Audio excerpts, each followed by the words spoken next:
সাবান ঘষলেও ঘাড়ের কালচে ছোপ উঠছে না, ভরসা রাখতে পারো ঘরোয়া উপকরণে।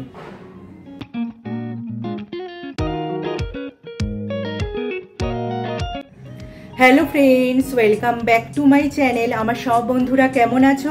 নিশ্চয়ই সুস্থ আছো এবং ভালো আছো। আজকে যে ভিডিওটা নিয়ে আমি উপস্থিত হয়েছি সেটা হলো একটা রিকোয়েস্টেড ভিডিও। আমার এক সাবস্ক্রাইবার বন্ধু আমাকে রিকোয়েস্ট করেছে, দিদি ঘাড়ে একটু কালো প্যাচের মতো হয়েছে, যা দেখতে খুবই খারাপ লাগে এবং লোকজনের মাঝে অস্বস্তিতেও পড়তে হয়। কিন্তু সে বাজার চলতি যেসব রাসায়নিক দেওয়া ক্রিম বা সিরাম পাওয়া যায় সেগুলি মাখতে রাজি নয়। তাই ঘরোয়া উপকরণ দিয়ে কি করে দাগ ছোপ তোলা যায় সেই বিষয়ে কিন্তু আজকে আমার ভিডিওটা। সাধারণত এই ঘাড়ের কালচে দাগ ছোপ হয়ে থাকে ঘাম জমে জমে। আমরা দেখবে যতই মুখের বা ত্বকের যত্ন করি না কেন, চুলের যত্ন করি না কেন, ঘাড় কিন্তু ব্রাত্যই হয়ে থাকে। ঘাড়ের যত্ন আমরা সাধারণত করি না।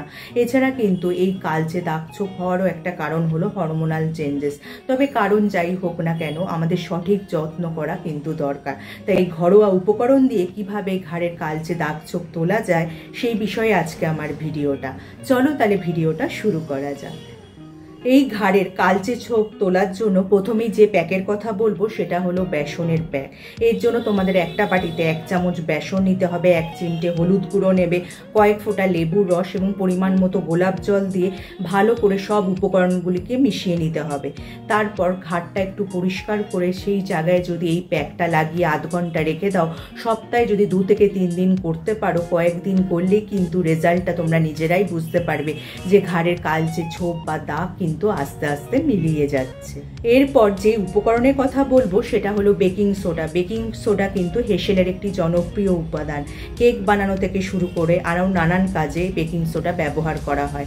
তোমরা যদি একটি পাত্রে 2 থেকে 3 চামচ বেকিং সোডা নিয়ে সেটাকে ভালো করে জলে গুলে ঘাড়টাকে একটু পরিষ্কার করে নেবে এটা অ্যাপ্লাই করার আগে। তারপর ঘাড়ে লাগিয়ে আধ ঘন্টা রেখে দাও, তারপর জল দিয়ে ধুয়ে নাও এবং বেকিং সোডা দিয়ে এই প্যাক লাগানোর পর ময়েশ্চারাইজার অবশ্যই অ্যাপ্লাই করবে।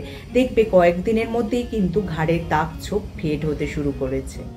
এরপর যে উপকরণের কথা বলবো সেটা হলো অ্যালোভেরা জেল। অ্যালোভেরা গাছ প্রায় আমাদের সবার বাড়িতেই থাকে।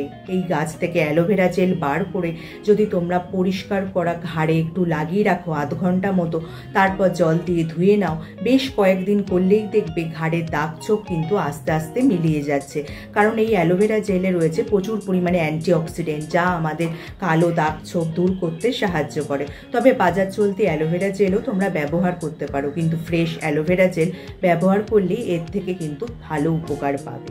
তাহলে কিন্তু এখন থেকে ঘাড়ের কালচে ছোপের জন্য তোমাদের আর অস্বস্তিতে পড়তে হবে না যদি এই টিপসগুলি ফলো করো। তাহলে যদি আজকে আমার ভিডিওটা তোমাদের কাজে আসে বা উপকারে আসে, লাইক আর শেয়ার করে দিতে একদমই ভুলো না। যারা আমার এই চ্যানেলটা প্রথম দেখছো, চ্যানেলটাকে অবশ্যই সাবস্ক্রাইব করে নিও এরকম উপযোগী ভিডিও আরও দেখার জন্য। তার পাশে যে বেল আইকনটা আছে ওটা প্রেস করে অন করে দিও, যার ফলে যখনই আমি ভিডিও আপলোড করব নোটিফিকেশন তোমাদের কাছে পৌঁছে যাবে। আজ তাহলে আসি, আবার দেখা হবে আগামী পর্বে।